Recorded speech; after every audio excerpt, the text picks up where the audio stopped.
ध्रुव की कथा। एक बालक की अखंड भक्ति की अमर कहानी।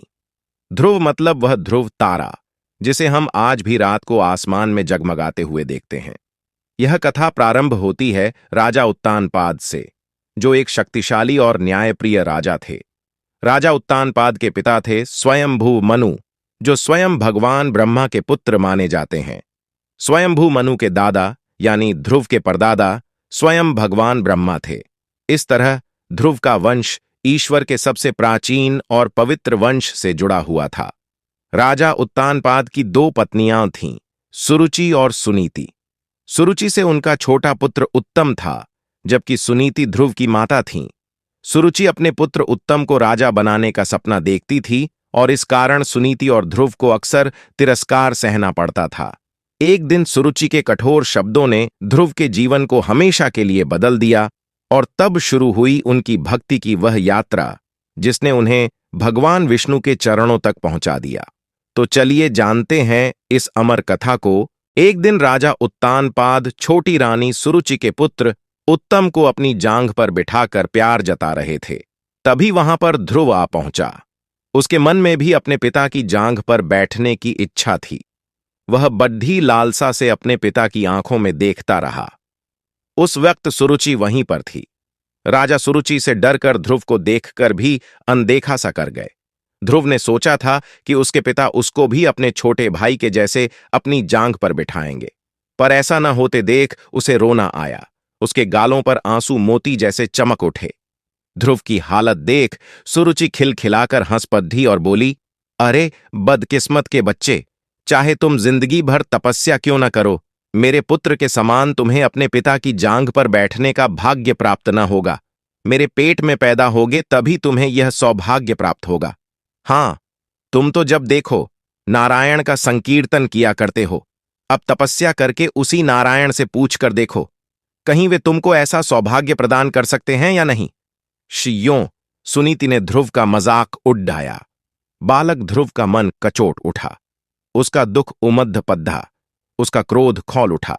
उसके मन में सुरुचि की हत्या करने की इच्छा जगी, लेकिन दूसरे ही क्षण उसे सुरुचि एक उत्तम उपदेशिका सी लगी, मानो उसे यह सलाह देती हो, बेटा नारायण पर विश्वास करो, तपस्या करो।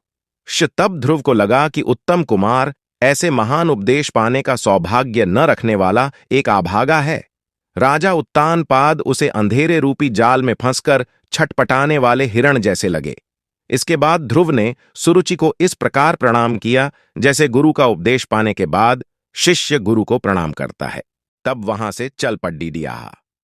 ध्रुव के इस व्यवहार पर चकित हो सुरुचि अपने मन में सोचने लगी, लड्डका तो भला मालूम होता है, गालियां देने के बाद भी प्रणाम करके चला गया। प्रणाम न करे तो करेगा ही क्या। मेरे सामने मुंह खोलने की उसकी हिम्मत है या उसकी मौं हिम्मत कर सकती है। आंसू बहाते लौट आए ध्रुव को देख दासियों के द्वारा सारी हालत जानकर सुनीति रो पड़ी। तब बोली, हां बेटा, बात सच है। दासी जैसी ही निकृष्ट जीवन बिताने वाली मेरे गर्भ से तुम क्यों पैदा हुए। तुम्हारी मौसी की बातें सच हैं। तुम्हारे लिए और मेरे वास्ते भी उस नारायण को छोड़ डी डाच कोई दूसरा सहारा नहीं है। अपनी माता की बातें सुनने पर ध्रुव के मन को शांति मिली। बोला, मां, मैं तपस्या करने जा रहा हूं, मुझे कृपया आशीर्वाद दो। क्या बोला, तुम तपस्या करोगे? तब तो नारायण से सुरुचि के गर्भ से पैदा होने का वर मांग लो। सुनीति ने कहा, मां, ऐसी बातें अपने मुंह से न निकालो। मैं तुम्हारा पुत्र हूं। हमें कभी अपने को छोटा मानना नहीं चाहिए। यह तो आत्महत्या के समान है। मैं यह साबित करना चाहता हूं कि ध्रुव की माता कैसी भाग्यशालिनी है। दिशाहीनों के लिए दिग्दर्शक बनने का वर मैं नारायण से मांग लूंगा। यह कहकर ध्रुव उसी वक्त घर से चल पड़ी डहा। रास्ते में नारद मुनि से बालक ध्रुव की मुलाकात हुई। नारद ने पूछा, हे ध्रुव कुमार, लगता है कि तुम खेलने के लिए चल पड़े ढे। स्वामी, मैं तपस्या करने जा रहा हूं, ध्रुव ने जवाब दिया। ओ, तपस्या नामक कोई खेल भी है? तब तो खूब खेलो बेटा। नारद ने मजाक किया। मुनिवर, ये कोई खेल नहीं, सचमुच मैं तपस्या करने के लिए ही जा रहा हूं, ध्रुव ने स्पष्ट शब्दों में कहा। उफ, ये बात है। इस छोटी सी बात को लेकर तुम तपस्या करने जा रहे हो? मेरे साथ चलो, मैं देखूंगा कि तुम्हारे पिता तुमको अपनी जांघ पर क्यों कर नहीं बिठाते। नारद ने कहा, स्वामी, मैं किसी की दया नहीं चाहता। सबसे उत्तम नारायण का अनुग्रह मुझे चाहिए। इसी वास्ते मैं तपस्या करने के लिए जंगल में जा रहा हूं। ध्रुव ने कहा, तपस्या करना कोई हंसी खेल की बात नहीं बेटा। जंगल में शेर, बाघ वगैरह खूंखार जानवर होते हैं। धूप, जाद्धा और बरसात का सामना करना पद्धता है। मेरी बात मानकर घर चलो, नारद ने समझाया। मुनिवर, मैं क्षत्रिय हूं, अपमान सहते हुए जिंदा नहीं रह सकता। क्या आप मुझे कायरता की दवा पिलाने आए हैं? बेटा ध्रुव, मैंने तुम्हारा दृढ़ निश्चय जानने के लिए ही ये बातें कहीं। एक जमाने में मैंने भी अनाथ बालक बनकर अनेक अपमान और अत्याचारों का शिकार हो अंत में तपस्या की थी। तुम मधुवन में जाकर ओम नमो नारायण का जाप करते तपस्या करो। मैं तुमको आशीर्वाद देता हूं। अपने कार्य में सफल होकर लौट आओ, नारद ने समझाया। ऐसे नारद मुनि से उपदेश पाकर ध्रुव तेज गति के साथ आगे बढ़े चले जा रहे थे। उस समय उत्तम कुमार रोते हुए आ पहुंचा और ध्रुव के सामने हाथ फैलाकर उनको रोकते हुए बोला, भैया, आप कृपया जंगल में मत जाइए। आप जंगल में चले जाएंगे तो मैं किसके साथ मिलकर हरि का भजन करूंगा? मेरी माताजी ने आपको डांटा, पर मैंने क्या किया है? मुझ पर आप क्यों नाराज होते हैं? आप रुक जाइए। कहते हुए उत्तम फूट फूट कर रोने लगा। ध्रुव ने उत्तम कुमार के गले लगकर समझाया, मेरे छोटे भैया, मेरी माताजी ने मुझे जन्म दिया। मुझे क्या यह साबित नहीं करना है कि मेरी माताजी भी महान है? इसीलिए मैं जा रहा हूं। उत्तम बोला, तब तो मैं भी आपके साथ चलूंगा। आप तपस्या में लग जाइए। मैं आपके लिए कंदमूल, फल लाया करूंगा। ऐसा करने पर तुम्हारी मां रोएंगी। मेरे छोटे भाई, मैं तुम्हारा बद्धा भाई हूं, इसलिए तुम्हें मेरी बात माननी ही पड़ेगी। जाओ, ध्रुव ने कहा। ध्रुव के मुंह से ये बातें सुनकर उत्तम कुमार वहीं पर लुढ़क पड़ और रोने लगा। सुरुचि आकर उसे समझाने लगी। इस पर उत्तम गुस्से में आकर बोला, मां, तुम मुझे छुओ मत। तुम्हारी वजह से ही बद्धे भैया जंगल में जा रहे हैं। सुरुचि लज्जा के मारे सर झुकाकर अपने को कोसने लगी। मैं पापिन हूं, मेरे ही कारण यह सब हुआ। इतने में राजा उत्तानपाद पहुंचकर बोले, ध्रुव, तुम रुक जाओ। यह सब मेरी मंद बुद्धि की वजह से ही हुआ है। मेरा राज्य तुम्हारा है, वापस चलो। इस बीच ध्रुव काफी दूर तक चले गए थे। नारद ने सुनीति से कहा, माताजी, तुम्हारे गर्भ से एक रत्न जैसा पुत्र पैदा हुआ है। तुम अपने बेटे के बारे में बिल्कुल चिंता मत करो। नारायण स्वयं उसकी रक्षा करेंगे। फिर उत्तानपाद की ओर मुद्द कर नारद बोले, राजन, हम सबको इस बात पर खुश होना चाहिए। आपके पिता और ध्रुव के दादा स्वयंभू मनु के वंश के लिए भी बालक ध्रुव अपार यश का कारण बनेगा। इसमें किसी का कोई दोष नहीं है।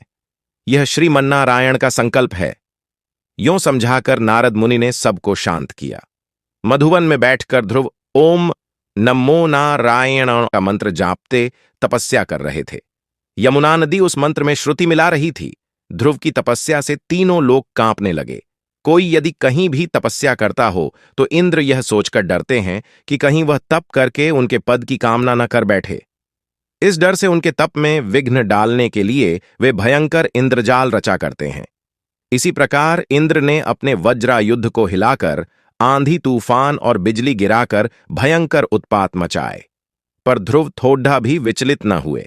इस पर इंद्र ने पत्थरों की वर्षा शुरू की, मगर ध्रुव के सर पर घूमते हुए विष्णु चक्र ने उन पत्थरों को दूर फेंक दिया। उस समय नारद ने जाकर इंद्र को समझाया, आपने ध्रुव को साधारण बालक मात्र समझा है। आप उनका कुछ भी बिगाड़ डाच नहीं सकते। आपको व्यर्थ में अपमानित होना पड़ देगा। इंद्रपद तो ध्रुव के लिए घास के तिनके के बराबर है। अंत में ध्रुव की तपस्या पर प्रसन्न हो विष्णु भगवान प्रत्यक्ष हुए। ध्रुव विष्णु के पैरों से लिपटकर अपार आनंद के मारे मूक रह गए। वे अपने मन में सोचने लगे, भगवान, मैं पूर्ण हृदय से आपकी स्तुति करना चाहता हूं, लेकिन मैं एक छोटा बालक हूं। आपकी स्तुति करने के लिए मेरे पास शब्द नहीं है। इस पर विष्णु ने अपने शंख को ध्रुव के गालों पर छुआ दिया। दूसरे ही क्षण वेदों के तत्वों से भरे स्तोत्र पाठ साम गान के रूप में ध्रुव के मुंह से निकलने लगे। विष्णु ने मंदहास करते हुए पूछा, ध्रुव, मांग लो, तुम क्या चाहते हो? ध्रुव भक्तिपूर्वक बोला, हे परम पुरुष, जैसे भौंरा कमल से हमेशा लगा रहता है, वैसे ही सदा आपके मधुर मंदहास वाले मुख पद्म को देखते रहने की मेरी इच्छा है। इससे बढ़कर मैं कुछ नहीं चाहता। अच्छी बात है, लेकिन पहले तुम अपने राज्य में जाकर धर्म का पालन करते हुए शासन करो। इसके बाद तुम मेरे विश्वरूप का शिरोभाग बने ध्रुव पद पर पहुंच जाओगे। कल्पांतों के बाद भी तुम उस अचल पद को ग्रहण कर सदा प्रकाशमान रहोगे। यों समझाकर विष्णु भगवान अंतर्धान हो गए। इसीलिए ध्रुव को अनुग्रह प्रदान करने वाले विष्णु का अवतरण ध्रुव नारायणावतार कहा गया है। इसके बाद ध्रुव अपनी महिष्मतीपुरी में आ गए। उत्तानपाद ध्रुव को अपना राज्य सौंपकर तपस्या करने चले गए। उत्तम कुमार का अभी तक विवाह नहीं हुआ था। राजधर्म के अनुसार जंगली जानवरों से जनता की रक्षा करने के लिए वह शिकार खेलने गया। हिमालय के पहाड़ी जंगलों में दुष्ट यक्षों ने उस पर हमला करके उसको मार डाला। अपने पुत्र की मृत्यु पर सुरुचि दुखी हो वहां पर पहुंची और जंगल के दावानल में फंसकर भस्म हो गई। ध्रुव ने यक्षों का नाश करने के लिए यक्षनगर अलकापुरी को घेर लिया। मायावी यक्षों ने अपनी क्षुद्र मायाओं का उन पर प्रयोग किया। ध्रुव ने नारायण अस्त्र के द्वारा मायाओं को विफल बनाकर उनको हरा दिया। यक्षराज कुबेर ध्रुव की शरण में आए। उनसे मैत्री करके उनको संपत्ति देकर वापस भेज दिया। ध्रुव के कई पुत्र हुए। उन्होंने अनेक वर्षों तक आदर्श शासन द्वारा स्वयंभू मनुवंश को यश प्रदान किया। अनेक वर्षों तक शासन करने के बाद ध्रुव ने अपने ज्येष्ठ पुत्र का राज्याभिषेक किया और वे बदरिकाश्रम में चले गए। वहां पर भगवान विष्णु का ध्यान करते हुए स्वर्ण शरीर को प्राप्त किया। भगवान विष्णु के आदेश पर उनके सेवक एक विमान ले आए। वे लोग भी देखने में विष्णु के समान थे और उनके भी 4-4 हाथ थे। ध्रुव उन दूतों से बोले, मेरी माताजी के लिए जो पद प्राप्त नहीं है उसकी मुझे भी जरूरत नहीं। इस पर विष्णु के दूतों ने उनके आगे एक दिव्य विमान में जाने वाली सुनीति को दिखाया। इसे देख ध्रुव प्रसन्न हो उठे। वे विमान पर सवार हो ग्रहमंडल, नक्षत्र मंडल तथा सप्तर्षि मंडल को पार कर ध्रुव पद पर पहुंचे। ध्रुव मंडल को विष्णु पद भी कहते हैं। विष्णु का निवास वैकुंठ भी वहीं पर है। ध्रुव देती में गोलोक भी होता है। गोलोक में विष्णु प्रकृति स्वरूपिणी राधा देवी के साथ वेणुगान करते हुए आनंद भोगते हैं। गोलोक के ऊपर गहरा अंधकार छाया रहता है। उस अंधकार के पार विष्णु वैकुंठवासी बने प्रकाशमान होते हैं। ध्रुव सदा विष्णु को देखते उज्ज्वल कांति से द्योतिमान हो उठे। खूंटे से बंधी गाय की भांति सप्तर्षि मंडल उनकी प्रदक्षिणा किया करता है। समस्त ग्रहगणों से पूर्ण शिशुमार चक्र उनके नीचे परिभ्रमण करता रहता है।